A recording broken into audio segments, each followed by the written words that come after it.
The following actions occur inside the actuator, gearbox, and valve when a command to open signal is generated by the DCS. Electrical power is supplied to the motor and the motor shaft starts to turn in the clockwise direction. The motor drives the clutch assembly, which contains a helical gear that engages with a gear on the worm shaft.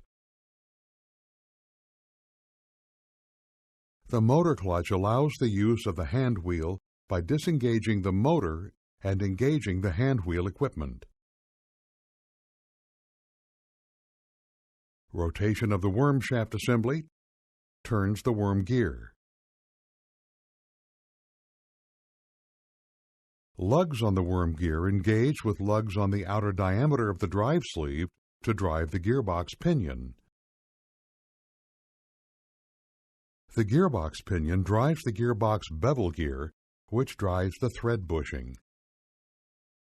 Rotation of the thread bushing translates into vertical valve stem movement.